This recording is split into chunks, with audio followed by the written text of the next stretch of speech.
तर नमस्कार माझ्या विद्यार्थी मित्रांनो, मी इंजिनियर सचिन आपले स्वागत करतो इलेक्ट्रिकल नॉलेज या चॅनलवरती. तर बघा माझ्या विद्यार्थी मित्रांनो, महापारेषण भरती 2023 याची ॲडव्हर्टाइजमेंट तुम्हाला लवकरच पाहायला मिळणार आहे आणि एम-आय-डी-सी भरतीची जाहिरात आलेली आहे. त्यासाठी ॲप्लिकेशन फॉर्म भरणेसुद्धा सुरू आहे आणि जिल्हा परिषद भरती यासाठी सुद्धा ॲडव्हर्टाइजमेंट आलेली आहे. महापारेषणची भरती महापारेषण भरती त्याची जाहिरात तुम्हाला लगेचच पाहायला मिळणार आहे.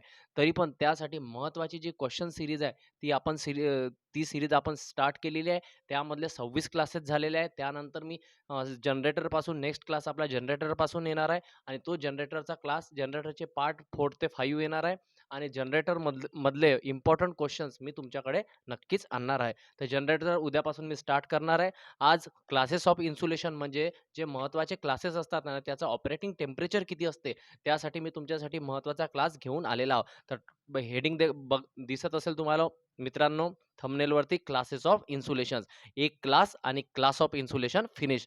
टॉप 10 क्वेश्चन्स आहे विद्यार्थी मित्रांनो. फक्त 10 क्वेश्चन्स आहे आणि या 10 क्वेश्चन्सपैकी एक क्वेश्चन तुम्हाला तुमच्या एक्झाममध्ये कुठलीही एक्झाम असो विद्यार्थी मित्रांनो ट्रेंडिंगचं टॉपिक आहे हे आणि त्यामधून तुम्हाला एक क्वेश्चन तुम्हाला नक्की पाहायला मिळणार आहे. तर विद्यार्थी मित्रांनो बघा, तुम्ही जर या चॅनलवरती जर नवीन असाल तर आत्ताच जाऊन या चॅनलला सबस्क्राईब करून घ्या. तुम्ही जर व्हिडिओ जर तुम्हाला आवडेल तर एक लाईक करायचा आणि आपल्या मित्रांसोबत शेअर मात्र नक्की करायचं. तुम्ही जर अजून सुद्धा टेलिग्राम चॅनल सुद्धा जॉइन नसेल केलं तर आत्ताच जाऊन आपलं टेलिग्राम चॅनल जॉइन करून द्या आणि त्यावर आपण नोटिफिकेशन, तुमचे व्हिडिओज, त्यावर क्विज हे सर्व तुम्हाला तिथे एकाच जागी मिळून जाईल. तर विद्यार्थी मित्रांनो सुरू करूया आपण क्लासेस ऑफ इन्सुलेशन. व्हिडिओ मोठा होऊ शकतो विद्यार्थी मित्रांनो, कारण क्वेश्चन आल्याच्या नंतर त्याला मराठीत एक्सप्लेन करावं लागते. तो प्रत्येकाला समजला पाहिजे हा हेतू असतो माझा. त्याच्यामुळे व्हिडिओ मोठा होऊ शकतो. तुम्ही स्पीड 1.5 टाईम्स करून घ्या. त्याच्यामुळे तुम्हाला काय होईल, तुमचा वेळसुद्धा वाचेल. ओके. तर बघा माझ्या विद्यार्थी मित्रांनो, आपण सुरू करूया. आय-टी-आय आत्ताच आपला एक गुण पक्का करा. बघा पहिला प्रश्न काय म्हणतो तुमच्यासमोर बघा. त्यासमोर सॉरी, प्रश्न येण्याच्या अगोदर तुमच्या समोर एक मोटिव्हेशनल कोट्स आहे.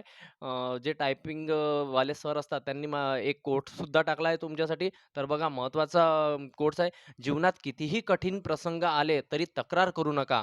कारण परमेश्वर हा असा दिग्दर्शक आहे जो कठीण भूमिका नेहमी उत्कृष्ट कलाकारास देतो. बघा किती महत्त्वाची लाईन लिहिलेली आहे विद्यार्थी मित्रांनो यामध्ये. जीवनात कितीही कठीण प्रसंग आले तरी तक्रार करू नका. म्हणजे जीवनात तुमच्या प्रसंग येतीलच, कठीण प्रसंग येतील तुमच्यामध्ये, कधी वाईट तर कधी कधी चांगले प्रसंग येतील. कधी जीवनामध्ये चढ राहील तर कधी जीवनामध्ये उतार मात्र नक्की राहणार आहे. तरी तुम्ही कधीही कुणाला तक्रार करू नका. कारण परमेश्वर हा असा दिग्दर्शक आहे. परमेश्वर हा असा दिग्दर्शक म्हणजे मे बी डायरेक्टर होत असेल. असा दिग्दर्शक आहे की जो कठीण जी भूमिका असते ते नेहमी उत्कृष्ट कलाकारात देत असतो आणि तो उत्कृष्ट कलाकार मात्र तुम्ही आहे. कारण बघा विद्यार्थी मित्रांनो, तुम्हाला चान्स मिळालेला आहे स्पर्धा परीक्षा देण्याचा, तुम्हाला चान्स मिळालेला आहे अभ्यास करण्याचा. कारण तुम्ही जर अभ्यास करत आहे, तुम्ही जर क्लासेस बघत आहे, तुम्ही जर अभ्यास केला आहे, तुम्ही जर आय-टी-आय क्वालिफिकेशन आहे तुमचं, तर तुम्ही काहीतरी तर विद्यार्थी मित्रांनो तुमच्यामध्ये तर काहीतरी त्या कलाकाराची इतकी भूमिका नक्कीच आहे. तर कठीण भूमिका ती कोणाला देते? नेहमी उत्कृष्ट कलाकाराला देत असतो. कोण? तो म्हणजे परमेश्वर. ओके. तर महत्त्वाचा थॉट्स आहे विद्यार्थी मित्रांनो, तुम्ही अभ्यासाला लागा. कारण तुम्हाला तुमच्या आई-वडिलांचे स्वप्न पूर्ण करायचे आहे आणि ते आई-वडिलांचे स्वप्न म्हणजे माझा मुलगा किंवा मुलगी लवकरात लवकर एका सरकारी नोकरीवर लागला पाहिजे. कारण सरकारी नोकरी लागल्याच्या नंतर जरुरी नाही की तुम्हाला खूप काही पैसे मिळेल, पण एवढे पैसे नक्की मिळेल की तुम्ही तुमच्या येणारं जे अपत्य आहे त्यांचं जीवन, तुमचं जीवन आणि तुमच्या आई-वडिलांचं जीवन नक्की सुखी करणार आहात. तर बघा विद्यार्थी मित्रांनो, गोल्डन चान्स आहे, चांगला चान्स आहे, सुवर्ण संधी आहे. ॲडव्हर्टाइजमेंट येईल तेव्हा येईल, पण अभ्यास मात्र कंटिन्युअसली तुम्ही करत राहायचा. ओके, तर सुरू करूया आपण. पहिला प्रश्न 10च प्रश्न आहे विद्यार्थी मित्रांनो, पण टॉप लेव्हलचे क्वेश्चन्स आहे आणि यामधून तुम्हाला एक प्रश्न तुमच्या एक्झाममध्ये नक्की पाहायला मिळणार आहे. तर सुरू करूया आपण आजचा क्लास आणि आजचा हा पहिला प्रश्न. बघा विद्यार्थी मित्रांनो, मी यामध्ये थीम चेंज केलेली आहे. मागच्या वेळेस व्हाईट असायची, आता काय आहे ब्लॅक आहे स्क्रीन आणि काय आहे व्हाईट लिहिलेला आहे. तर बघा कलर चेंज करून घेऊ का विद्यार्थी मित्रांनो? ओके, कलर चेंज करून घेतो. येलो घेतो. येलो दिसते ओके. यामध्ये येलो जर दिसत असेल तर आपण येलो ट्राय करूया. Yellow okay. चला येलो ओके. तर बघा माझ्या विद्यार्थी मित्रांनो, how many classes of insulating materials are there? Simple प्रश्न विचारलेला आहे, की इन्सुलेटिंग मटेरियलमध्ये किती क्लासेस असतात? हाऊ मेनी क्लासेस म्हणजे इन्सुलेटिंग मटेरियलला किती विभागामध्ये, किती क्लासेसमध्ये तोडल्या गेलेला आहे? सिंपल प्रश्न आहे, how many classes of insulating material are there? म्हणजेच इन्सुलेटिंग मटेरियलचे किती क्लासेस असतात? ऑप्शन ए बघा 6 क्लासेस, ऑप्शन बी बघा 7 क्लासेस, ऑप्शन सी बघा 5 क्लासेस, ऑप्शन डी बघा 8 क्लासेस. तर बघा माझ्या विद्यार्थी मित्रांनो, इन्सुलेटिंग मटेरियलचे किती क्लासेस असतात? Option B will be your right answer. किती क्लासेस असतात विद्यार्थी मित्रांनो? 7 क्लासेस असतात. मग 7 क्लासेस कोणते? तर मी तुम्हाला इथे एकदा नोट करून दाखवतो विद्यार्थी मित्रांनो. बघा, बघा. क्लास ए असतो. क्लास ए बघा माझ्या विद्यार्थी मित्रांनो, class A, class B, class C, class D नाही राहत, class E, class F, class H आणि क्लास वाय. झाले विद्यार्थी मित्रांनो 7. तर बघा असे 7 क्लास इन्सुलेटर असते आणि याचं काय असते इन्सुलेटिंग मटेरियल असतात असतात आणि याचे काय असते टेम्परेचर असते. ओके. आय होप माझ्या विद्यार्थी मित्रांनो तुम्हाला क्लास ऑफ इन्सुलेटिंग मटेरियल नक्की समजले असेल. नेक्स्ट क्वेश्चन बघूया.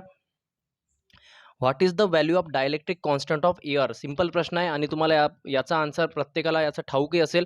What is the value of dielectric constant म्हणजेच व्हॉट इज द व्हॅल्यू म्हणजे किंमत काय आहे? कोणाची डायलेक्ट्रिक कॉन्स्टंट एअरची डायलेक्ट्रिक कॉन्स्टंटची किंमत किती आहे? म्हणजे एअरचा एक डायलेक्ट्रिक कॉन्स्टंट डायलेक्ट्रिक म्हणजेच इन्सुलेटिंग मटेरियल त्याचा काय असतो एक डायलेक्ट्रिक कॉन्स्टंट असतो. आणि कशाचा विचारला आहे विद्यार्थी मित्रांनो? एअर सुद्धा एक काय असते इन्सुलेटिंग मटेरियल असते, परंतु एअरमध्ये सुद्धा लिकेज करंट वाहत असतो. म्हणून याला कोणतं मटेरियल म्हटलं जाईल? डायमॅग्नेटिक मटेरियल म्हटलं जाईल का? नाही, याला कोणतं पॅरामॅग्नेटिक मटेरियल म्हटलं जाईल. ओके.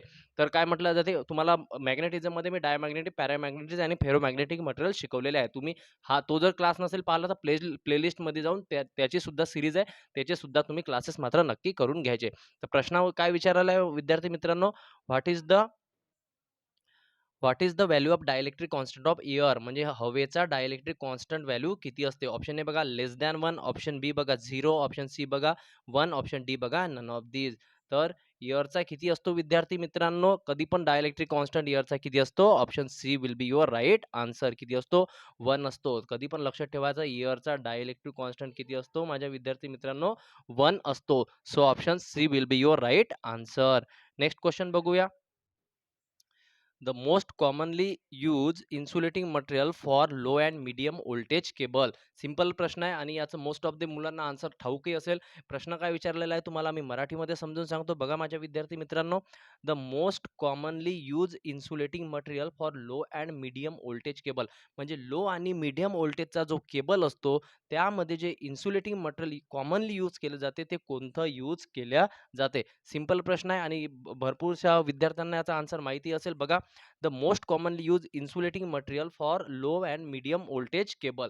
तर ऑप्शन ए बघा पॉलिइथिलीन, ऑप्शन बी बघा पोर्सुलिन, ऑप्शन सी बघा पीव्हीसी, ऑप्शन डी बघा वल्कनाइज रबर. तर लो अँड मीडियमचा व्होल्टेजचा जो केबल असतो त्यामध्ये कुठल्या प्रकारचं इन्सुलेटिंग मटेरियल वापरलं जाते? तर पीव्हीसी. आणि पीव्हीसीचं फुल फॉर्म काय आहे प्रत्येकाला ठाऊक असेल, polyvinyl chloride. So option C will be your right answer. Option C will be your right answer. PVC will be your right answer. Next question बघूया. आपले 3 क्वेश्चन झालेले आहे. नेक्स्ट क्वेश्चन बघूया. द टेम्परेचर लिमिट फॉर, इथून most important question आहे तुमच्या आणि प्रत्येक क्वेश्चन हा क्वालिटीवाला क्वेश्चन आहे विद्यार्थी मित्रांनो. तुम्हाला जर माझी मेहनत आवडेल, तुम्हाला जर व्हिडिओची क्वालिटी आवडेल तर तुम्ही व्हिडिओला एक लाईक मात्र नक्की करा. ओके. तर बघा, the temperature limit for class F insulation कोणतं विचारलेलं आहे? Class F. याचं टेम्परेचर लिमिट विचारले आहे म्हणजे ऑपरेटिंग टेम्परेचर किती आहे कोणाचं? क्लास एफ इन्सुलेशनचं. तर क्लास एफ इन्सुलेशनचं कधी पण लक्षात ठेवायचं. मी याची एक जाता जाता तुम्हाला लास्ट व्हिडिओच्या एंडिंगमध्ये याची ट्रिक सुद्धा सांगणार आहे आणि प्रत्येकाने ती ट्रिक नोट डाऊन करून ठेवायची. तर बघा, प्रश्नामध्ये विचारलेलं आहे की क्लास एफ इन्सुलेशनचं टेम्परेचर लिमिट म्हणजे किती असते? म्हणजे ऑपरेटिंग टेम्परेचर लिमिट किती असते? तर क्लास एफ विचारलेला आहे. ऑप्शन ए बघा 105 डिग्री सेल्सिअस, ऑप्शन बी बघा 120 डिग्री सेल्सिअस, ऑप्शन सी बघा 130 डिग्री सेल्सिअस, ऑप्शन डी बघा 155 डिग्री सेल्सिअस. तर क्लास एफचं विचारलेलं आहे विद्यार्थी मित्रांनो, तर क्लास एफचं टेम्परेचर लिमिट किती असते? 155 degree Celsius. So option D will be your right answer. Class एफचं किती असते? 155 डिग्री सेल्सिअस असते. तर क्लास एफ जर विचारलं, क्लास एफ जर तुम्हाला प्रश्नामध्ये विचारलं, तर 155 will be your right answer. 155 degree Celsius class F.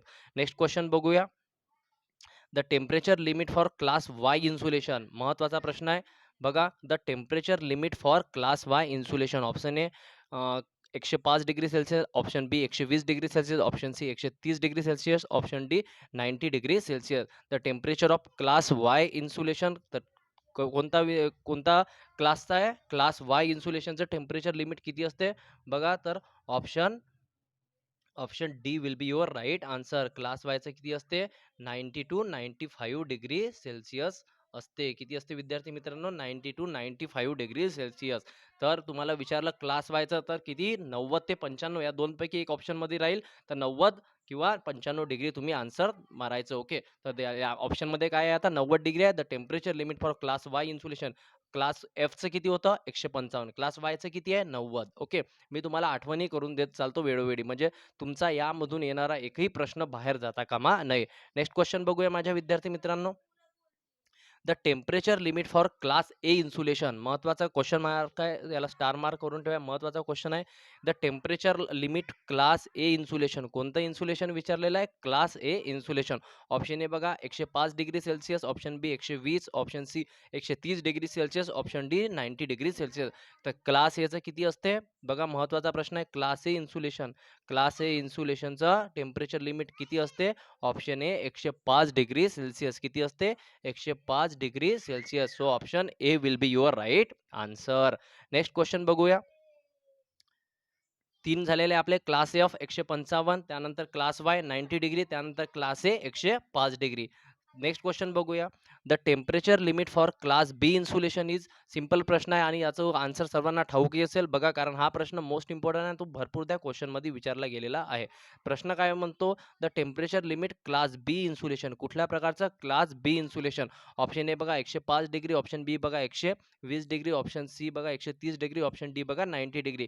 तुम्हाला कुठला प्रश्न विचारलेला आहे? टेम्परेचर विचारलं क्लास बी इन्सुलेशनचं. कशाचं विचारलं? Class B insulation. So option C will be your right answer. Class बीचं असते 130 डिग्री सेल्सिअस. किती असते? 130 डिग्री सेल्सिअस क्लास बीचं इन्सुलेशन असते. महत्त्वाचा प्रश्न आहे, स्टार मार्क करून ठेवायचा. क्लास बीचं इन्सुलेशन 130 डिग्री सेल्सिअस असते.